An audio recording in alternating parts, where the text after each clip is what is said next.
Hey everyone, welcome to the Brigand Afterthought, and on this video, we're going to be playing Brigand Fortress. I didn't mention this in the main video, didn't really see much need for it to come up. This was a free addition added to the game sometime after its release. It's essentially a wave mode that also tries to be a continuation of the story a bit. You're part of an expedition that finds a cinder relay out in an old fortress, and you have to defend it for 3 days. And it's about as boring as that sounds.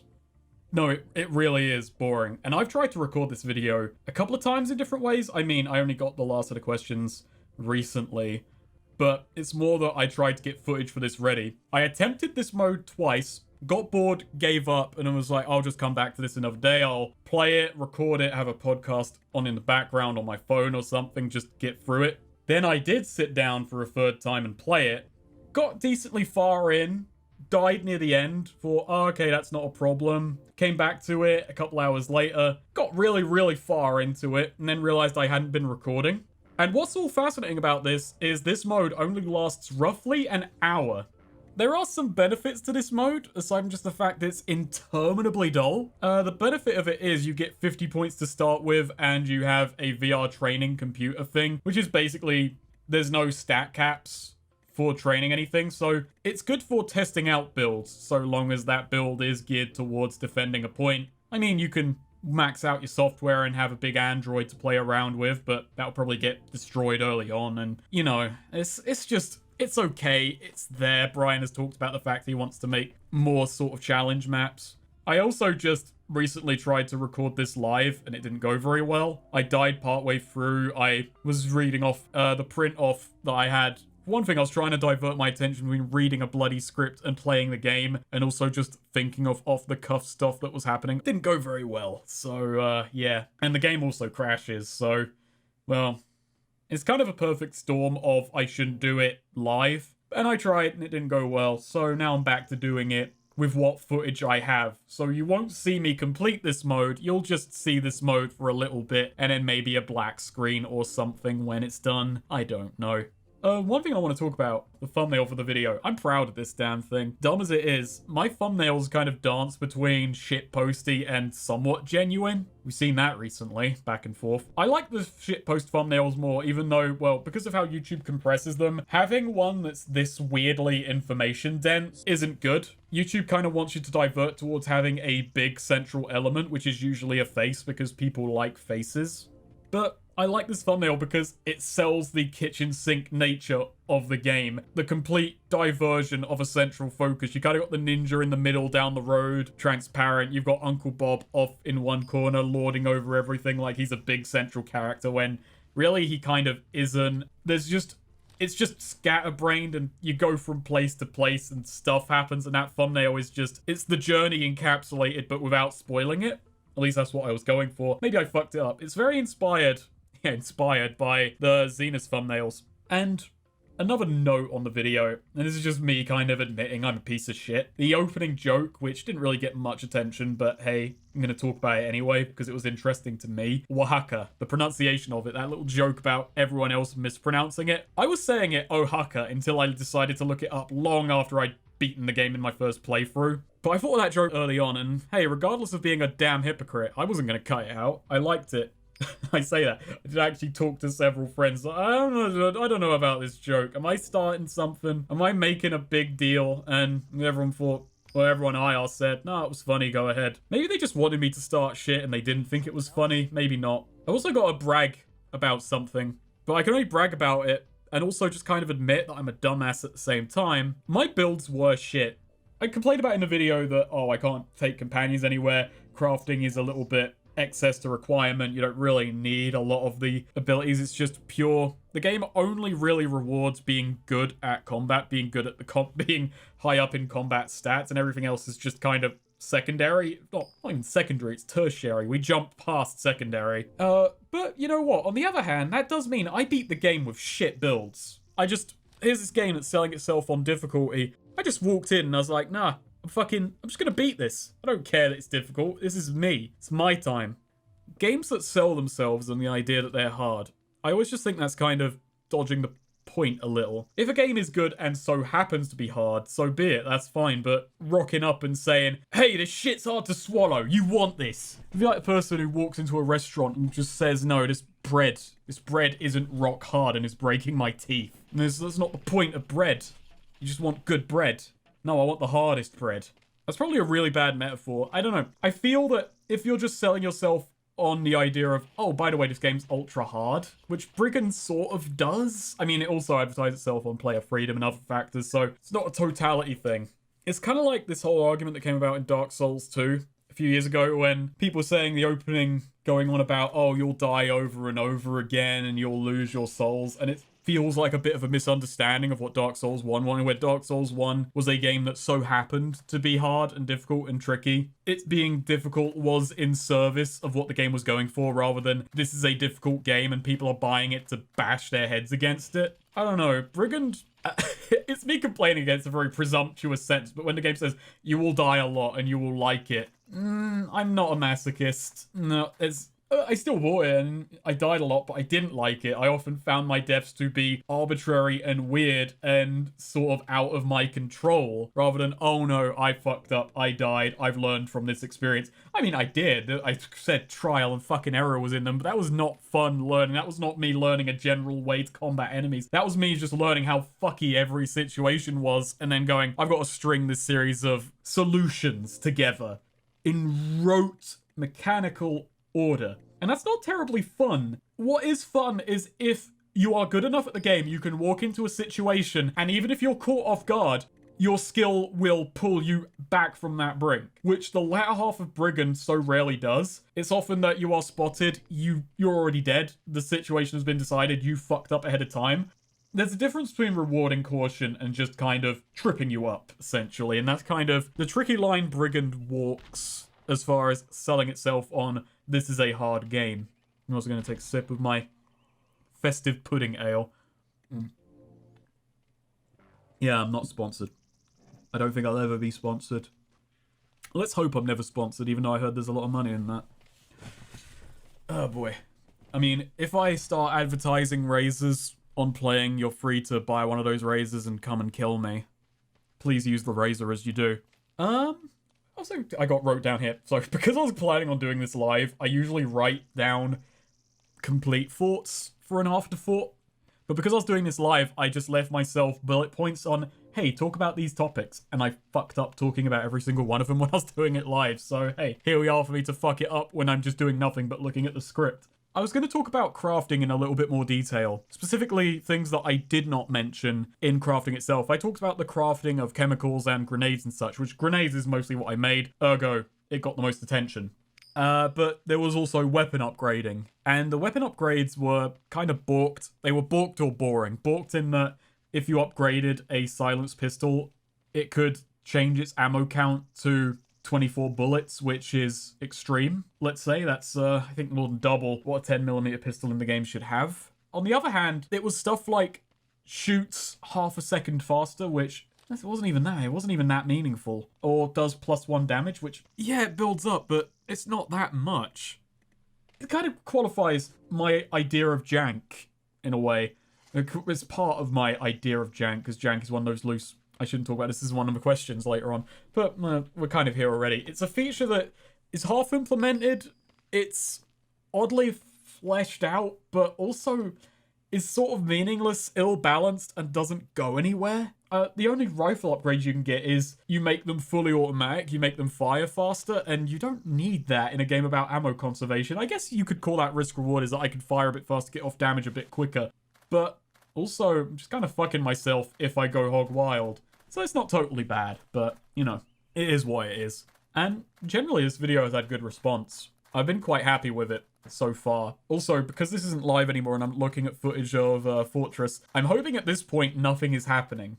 Because nothing happens for long periods of time. This is a wave mode where it's a lot of sitting and waiting. You don't do anything for a while. Enemy waves are very, very rare. But response has been good. And Brian Lancaster, has actually watched the video. He's left comments. He's left what is perhaps the best comment that I've ever got. People are going to have to work hard to top it. which is just his utter confusion. Why was there a banana in that cell? He didn't add a banana to that cell. That's great. Fucking Brigand is so confusing. Brian doesn't understand it anymore. It's escaped him. It has probably developed some form of sentience. It can think for itself and decide for itself, and now it's its own beast. Oh god, I forgot to mention something about thumbnail creation, which is just, for a while I've been trying to, because one of my main issues is branding. I don't have branding, I just make a thumbnail that I feel suits what I'm talking about. But I've tried. I'm not good at making images. I'm okay at, you know, image manipulation, image editing, but the results I had, I'm not going to show you. I don't think. I might edit them in if I have the balls to.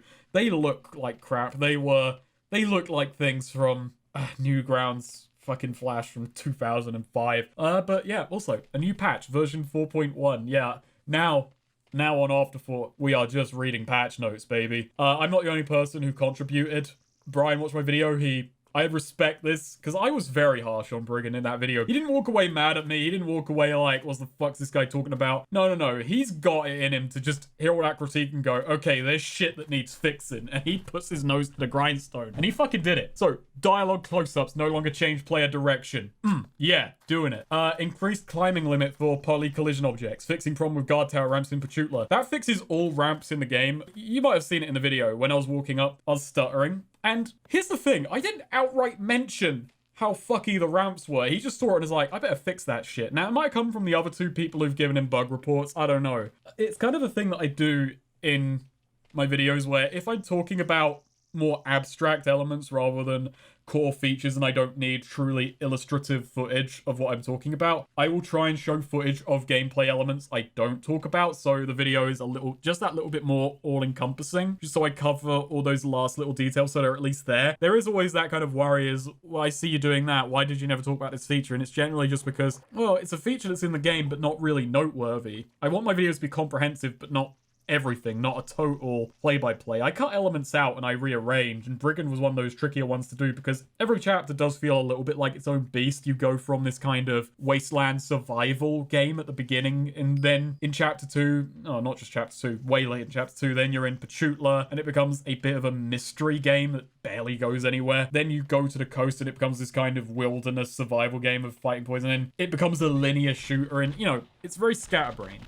I've totally forgotten what the hell I was talking about. Let's go back to the fucking, let's go back to the patch notes. Well, I mean, there's not much to talk about other than there is one noteworthy one here. You can read it yourself. You just have to find the Brigand news notes on Steam. Gave special name to the UB elite who gives you the Scumlands job and removed his helmet. That's just amusing to me. I do have to wonder what his name is. It just removes helmet. That's a simple fix, but maybe it will do it, because the core of my issue with that was that he was not a noteworthy character, ergo, he seemed less important than Bob, who gives you another job. And, you know, maybe that will fix it. He also made it impossible to jump the south wall of Pachutla, added some goodies for trying. That's so good and sounds vaguely condescending, but okay. You get it for trying. You tried to skip this quest ahead, which actually wouldn't have achieved anything. I don't know. It's amusing. First question is from Skeleton. Did fighting the Baroque tribe nearly make you hit boiling point? Yeah. Good God, that was infuriating. When an enemy can Swiss cheese me in the dark before I can spot them and are just playing faster than I will ever be, honestly, I should have gone nuclear before OZ ever could have done. 'Cause fuck the Baroque. With high amounts of agility, how does it compare to the effect of snorting and shooting up in a different manner in Xenos 2?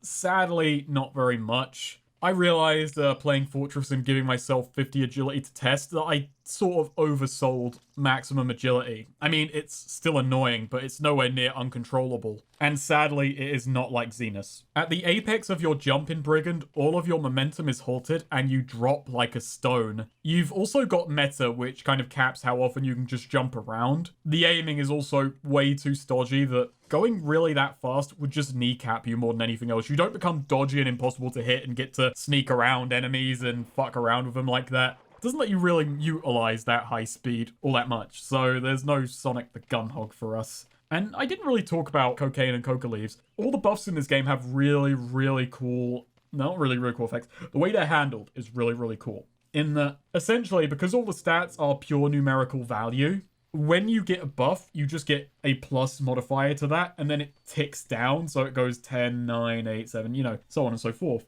So the effect just gradually weans off, and that is just really cool. So with agility, you just kind of naturally slow down. With aiming, you just go back to your default state when you buff your ability to aim. It's a nifty little feature.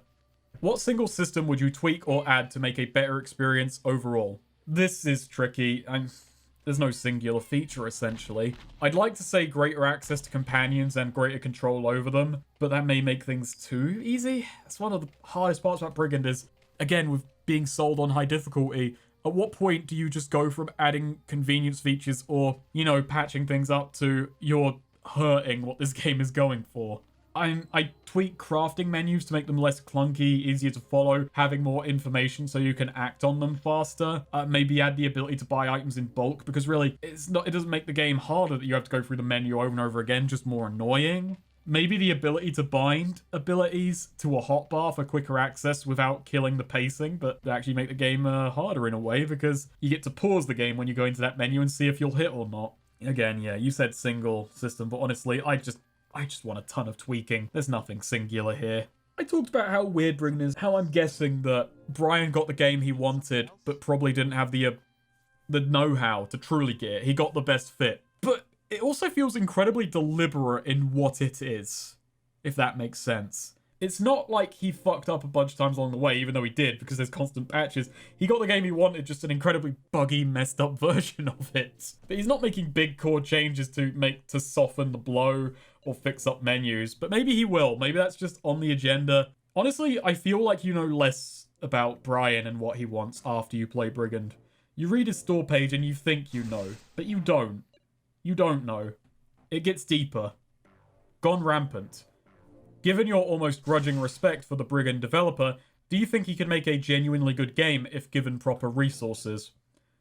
Yes and no. I think he could get a game he wanted made if he had the people and resources. I mean, let's face it, he's proven, if nothing else, that he's absolutely unstoppable. He's not lazy. No, in that I have no idea what the hell it could be. Think about how weird Brigand is. And think about the fact that he was ready and willing to put 10 years into that, if he is to be believed. Think about how scatterbrained those 10 years seem put into the 20-hour experience that is Brigand. I have to admit, I would be on board to see what came of him suddenly having the resources to actually get a bigger game out in a more timely manner. Because, at the very least, it would be imaginative, niche, and weird. It would be what he wanted. It would be distilled Brian Lancaster. Because I imagine, as part of this question, he's got the resources, but no one's editing him. It'll still be just what he wants, but with others handling the mechanics and implementation. Genuinely good may be a stretch, but he's someone who would make something oddly deep, still likely imbalanced, and still scatterbrained probably in the story department, but I'd be down. Whether he could make a good game, I don't know, but he would make what he wants to make, that's for damn certain. I've combined your second question. I get to combine questions at the end of videos, and there's a couple of them this time around. DBZ King 119. How the ever-living hell did you play this game without rage quitting?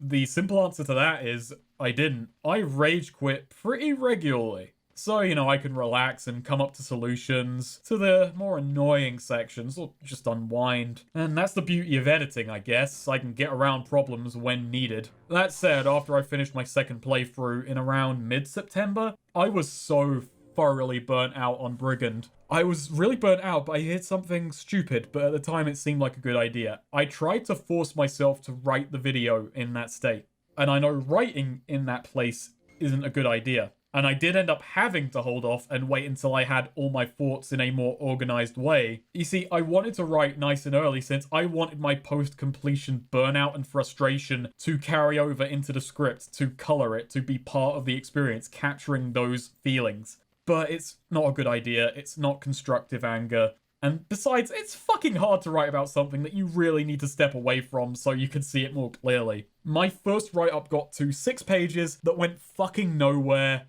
and I tried to jump between Render Error and Mr. Smooth playthroughs, and there was no real good structure to it. It was a terrible, terrible script, and it's gone. It's completely overwritten. 2. Would this game be better if Sol from Boiling Point was the protagonist?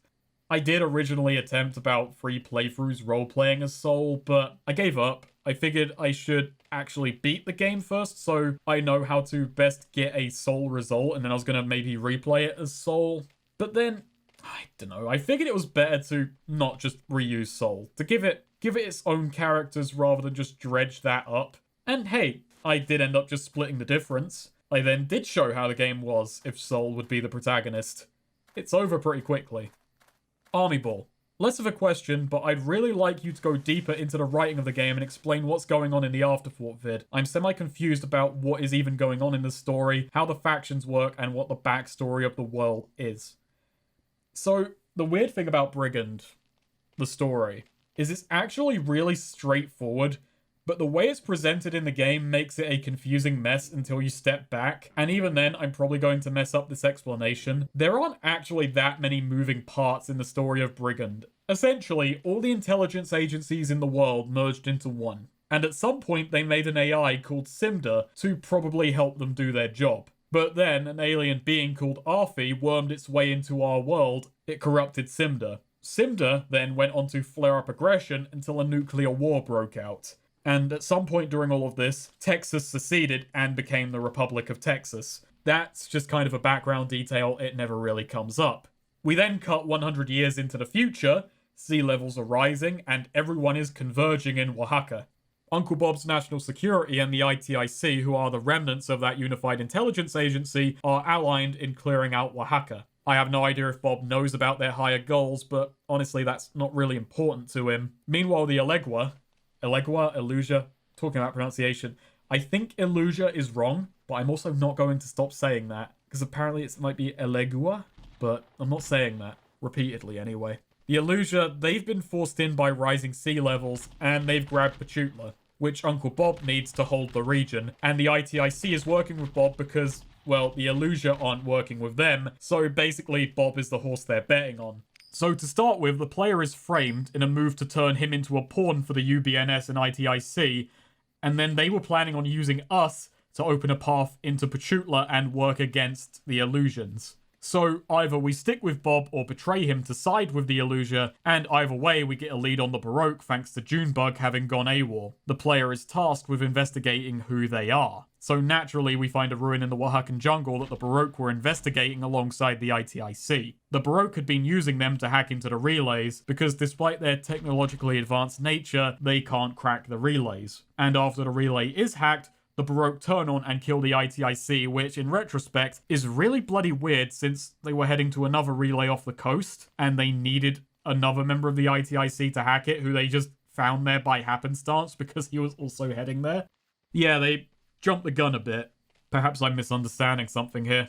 Anyway, they're hacking the relays since with them demons can be mind controlled. Why they want to mind control demons is neither here nor there. A detail I skimmed over is that a book mentions their physiology, and particularly mentions that their brains seem so simple that the demons may well be artificially created life forms that are meant to be mind controlled.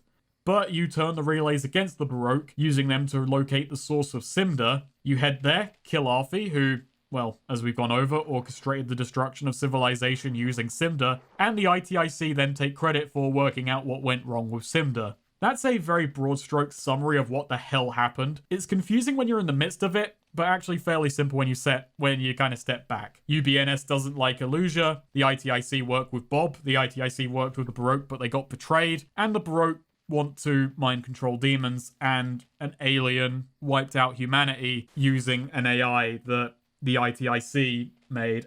Yeah, you know, it's just weird. It's just weird. It's not very complicated, it's just awkward.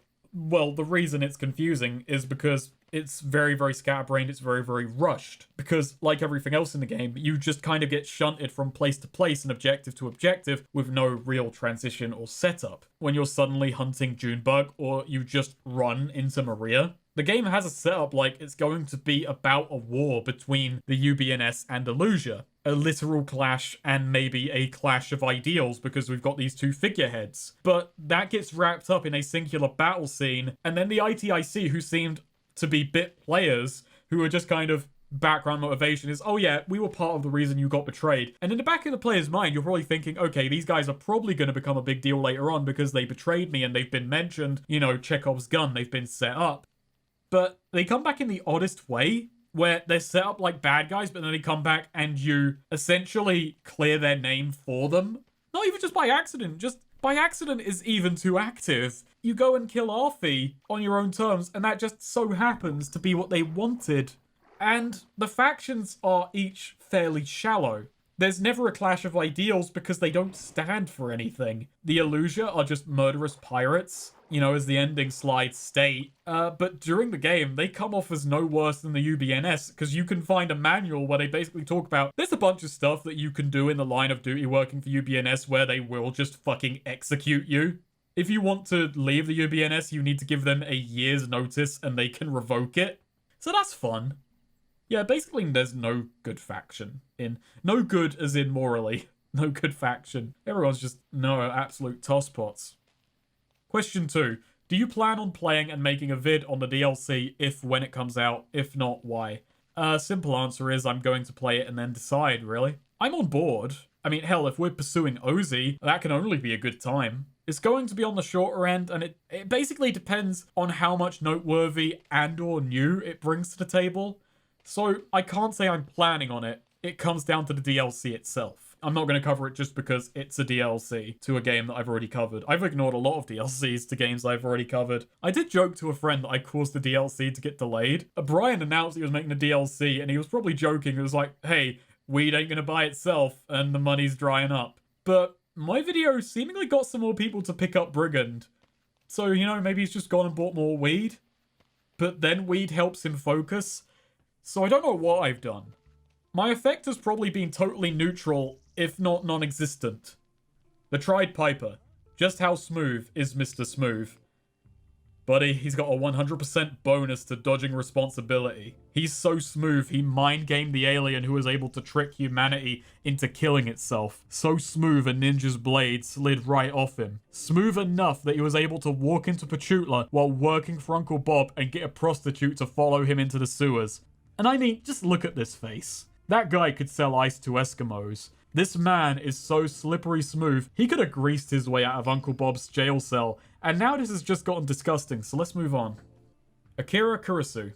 Where the actual fuck did you find this game? This is the first I've ever heard of it. People just send me this stuff at this point. I mean, it's still up to me to decide if it's interesting enough. You know, that's cool. I do appreciate requests, despite how often I don't follow through on them. I just like knowing that people want to see stuff covered. But I have an odd selection process. Dwarf Fortress and Alpha Protocol get requested pretty regularly. And those are two games that I like, but I'm not interested in covering. You know, Dwarf Fortress, I'm nowhere near well equipped enough.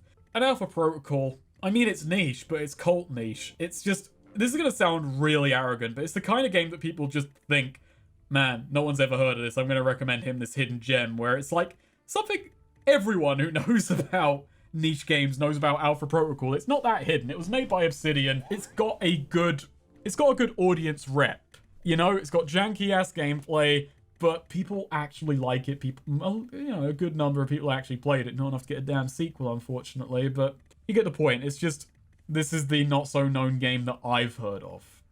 No, that was way too arrogant. I don't know. Oh boy. No, sorry. I do have one last part of this. It's just I don't remember if this one was sent to me. It probably was. But generally, I'll also just browse shit on the Steam store, browse by tags, go back a few pages. You'll be surprised what you can find even 2 or 3 pages back. You know, you just look into them, read up, see if they look interesting enough. Look for games with low amounts of reviews. A bit of digging can pull up a whole world of oddities. It's a gamble. A lot of stuff that is just ordinary garbage. But occasionally you find things like Brigand, and Brigand doesn't deserve that fate. Brigand doesn't deserve that obscurity of just being crap on Steam. It's interesting enough to warrant being recognized for the weird shit it is. Will you ever consider a community game night for your Discord? Never say never, but no current plans, and I sort of doubt that will change. I'm already shit at organizing streams. I tend to operate more spontaneously than plan things out. Would you consider this bottom of the barrel? Goodness no. There's too much heart in this for me to do that. This is not an asset flip tossed up with no care or consideration. though many of its assets are indeed flipped. You know, there's at least a solidarity of vision to the whole thing and a strange ambition that's it's going somewhere. There's a lack of cynicism to Brigand that means while I do hate a big part of it, I can't hate the entire thing. This isn't bottom of the barrel. There's soul. There's soul in this thing. It claws its way out, even though it's also not very good in a lot of ways. So, let's move on now to the combined questions. Gone Rampant and DBZ King 119. Have you ever found a game that's too jank for a playing video, something so horrifically broken or boring that it would make for a weak video? 4. Have you ever found a game that's too jank for you to even complete, like it was so bad you couldn't be bothered to finish it? It's just definitely, really. Just being weird and bad isn't enough to be interesting. Interesting is its own qualifier. Example, Uriel's Chasm. It's an abstract top-down shoot-'em-up, and it's just unbelievably terrible. It's got FMVs in the game calling the game bad. It's this weird sort of masturbatory exercise in being shit. And I don't care for that. I don't care for let's aim for the fucking core of the earth. Let's just be as shit as we can be and then sell it. It's that same thing I had about just selling your game on being fucking hard. Just selling your game on, yeah, we made something shit, we didn't try, I don't care for that. I want shit that's genuine. Fucking self-effacing shit. I'm not in for that. Being broken and then making that whole joke is worthless. I mean, okay, moving away from that. There's also Soldier of Fortune Payback, which that game's just broken from top to bottom, but it's also just a muddy, brown military shooter. There's nothing for me to walk in and take away from it being as bad as it is. And again, even taking away just jankness, badness, it can also just come from not being that interesting. When I first started playing the game Overgrowth, I wanted to cover it. It's got shoddy, shallow combat that's frustrating and confused, an awful story with a thoroughly unlikable main character who would just be so fun to rip into. But then it's also got piss poor presentation, it ends in an hour, and that bad gameplay doesn't leave me with anything interesting to talk about, outside of maybe the nature of contextual combat cues, which I don't have much to say about. Piss poor presentation, just, it's one of those shallow things that makes making a video on a game far less interesting when I can't do much with it to show it off. It's just, oh, we're gonna text box at each other. There's no voice acting, there's not much dynamic camera.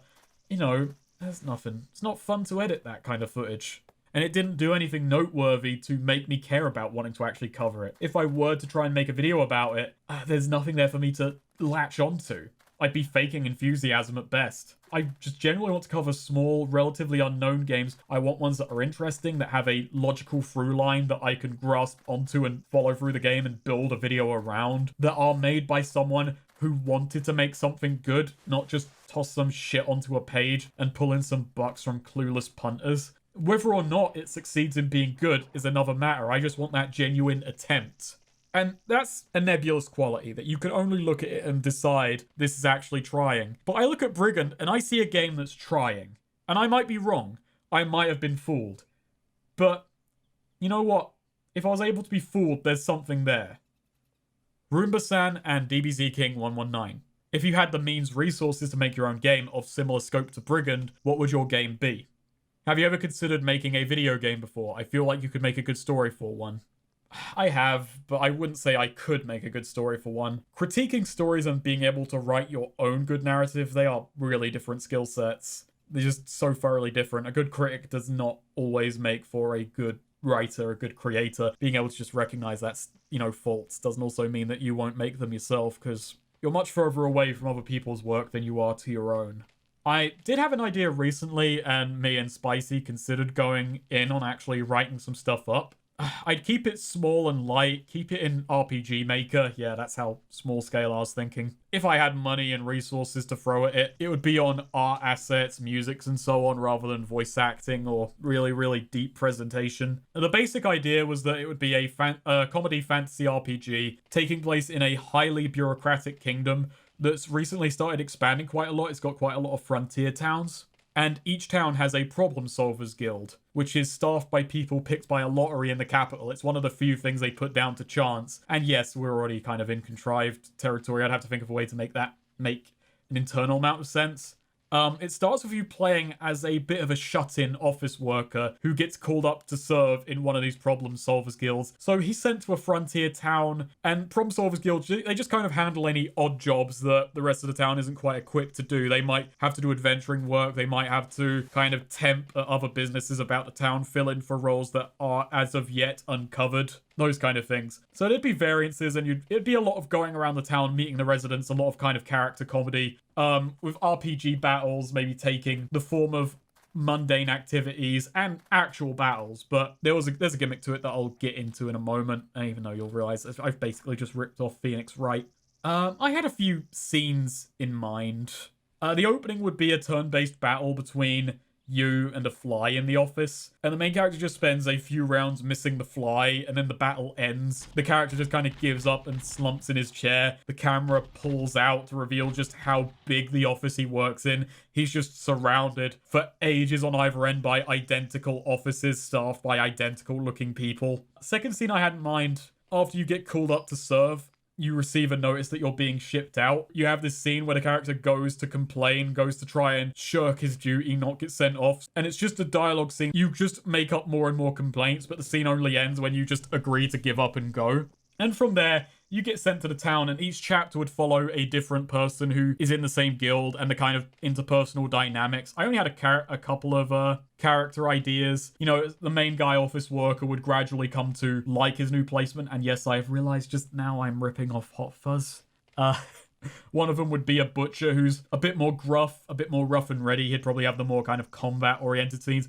One of them would be a big shot lawyer who really, really hates where he's been sent off to. The first thing he does when he turns up is he elects himself to handle all the paperwork, so he doesn't actually have to get sent off doing any dirty work. There would be a chapter that would just wholly rip off Phoenix Wright, where the main guy, the office character, does get accused of a murder he didn't commit, and then the lawyer character would have to kind of step in, go around town interviewing people and all that. And that would be kind of my excuse to generally get going around town and interviewing a lot more people, getting to know the lay of the land of the town, doing it via this thing where you meet everyone and you kind of get off on the wrong foot with everyone by being accused of murder. It would be a very early bit. Yeah, so it'd be a bit of a weird kind of pacing where you're kind of brought in as a officer and then you're playing as big shot lawyer. I don't know. As you can see, I've thought about this idea, but it's pure idea. There's no structure. There's no spine to it yet. I don't have big character arcs or a complete story. I did have some ideas that the combat system would be, instead of direct attacks, most of the time you would pick items and that would advance the fight, so you'd have to choose which item. So it kind of becomes a bit of an old adventure game in those points, but merged with a turn-based battler. I had an idea where, God, I'm ripping off Undertale as well. I just realized that I don't actually like Undertale, big confession, where less bullet hell, more just when you pick the wrong item, it goes back to the overworld and you have to move around to legitimately dodge attacks by changing tiles and such. Yeah, I haven't decided whether it would be mainly focused on the main character, whether the whole group would have equal focus, it would go through each of their stories. I haven't even decided whether the theme should be about bureaucracy. And I haven't even decided what the point would be about bureaucracy. Right now, it is just it's just a setting detail to it get the plot moving, but it doesn't have meat on its bones yet. I am the sort of person who has fun imagining these stories, but I don't really have the means or time to bring these sort of things to fruition. I'm not too beaten up about that fact. I write comedy shorts, and occasionally they see the light of day. But writing a script for a video game is a very different beast. Especially since I decided to settle on an RPG, which just skyrockets the word count. And it has a very different pacing and structure, and the jokes would necessarily have to be different. It's a very different from what I'm used to. There is part of me that does want to write this story. That does want to, but I don't have the time to do it, and I would probably just fall off it myself, even if I had the means, time, all that stuff. God, I entered NaNoWriMo. I haven't written jack. Fuck me, yeah, I think maybe next year. Maybe next year on NaNoWriMo, eh? Jonathan Gutierrez and Akira Kurisu. What is your favorite jank game you've played? And are there any AAA jank games that hit that level of almost amazing but still jank? What is, in your mind, a dream jank game? What makes a game jank to you? Favorite jank game? It's probably still EDF 4.1 or Mountain Blade, though Boiling Point still needs to get a lot of love in all of this. Jank is one of those weird qualifiers. Jank is one of those things where you know it when you play it. It's more a set of things like clunky controls, systems that are interesting but don't go anywhere, sort of loose, easily broken gameplay, inconvenient features, lots of glitches, ambition that doesn't have skill or money behind it. Sometimes, but not always, that a kind of open-endedness that translates in some way to the story with factions, choices, and so on. Jank is a set of qualifiers. It doesn't always have all of them. It sometimes has more than this. Your definition likely differs. Jank isn't a genre. It's bolted on. It's an add-on to something else. It just so happens it's mostly these form of RPGs that you see the most jank in, because there's this big expansive world, but not the polish to iron out every corner. We can see Brigand as jank since it hits all the marks it needs. AAA jank is difficult since it's against the interests of AAA most of the time to be inconvenient, even if it could be interesting. Like Red Dead Redemption 2 recently, that has elements that I would consider jank. The controls are slow and inconvenient, intentionally so. There's weightiness to it that they want. You need to maintain yourself in a clunky, oddly explained system of multiple bars and cores, determining your stamina, deadeye, and overall health. You can go and get drunk. Talking to people is a nightmare of trying not to shoot them. I was playing earlier today. I wanted to go to a stagecoach. The button to go on a stagecoach is triangle. I pressed L2, highlighted him, and accidentally nearly robbed him instead. It's weird. Red Dead 2 is polished though. Red Dead 2 is like a gun. It's been polished to a mirror sheen, but if you pull the trigger, it will misfire and kill you in slow motion. Probably the ultimate in AAA jank, even though this isn't amazing, is Driver Free, which I actually played a fair bit as a kid. I never played the story mode. I just used cheats to get everything in the game and then made replays. Driver Free is a game I sort of want to cover, but it's a well-known train wreck. I probably wouldn't have much new to bring to it. AAA jank could also be considered stuff like Technomancer, and to a much lesser extent, Ride to Hell. These aren't AAA. They are games that masquerade as AAA, but actually have a limited budget and need to cut corners. Middleware, B games, that kind of thing, whatever you want to call it. As for my dream jank game, the most likely thing in existence is maybe is Mountain Blade. If Mountain Blade was expanded with more options, a more fantastical setting, mixing up of guns and melee, and you know, there are mods for that sort of thing, but I sort of want the setting and ability to set up my own faction and troops to go along with it. I want it to kind of actually feel like it's all melded together rather than bolted onto Mountain Blade. Mountain Blade is the base of a dream jank game, and also if it had co-op. I know it's weird, there's a weird last moment thing to throw in, and Mountain Blade does have co-op with a bash time mod, but it's also just kind of wonky in how that's handled. Also, this is just reminding me, and this is the kind of note I'm going to end on, which is weird. I've got to go back to playing Kenshi. Version 1 has got a release date. 1.0, it's leaving early access. I've been following Kenshi for fucking years. I've only played it like a couple of times over the years that I've fucking had it in early access, and I want to get on that. But yeah, I don't think that, I'm trying to think, I didn't write down everything else, but I'm sorry, I can't think. Those are my best examples of AAA jank. Anyway, that is a note we'll end on.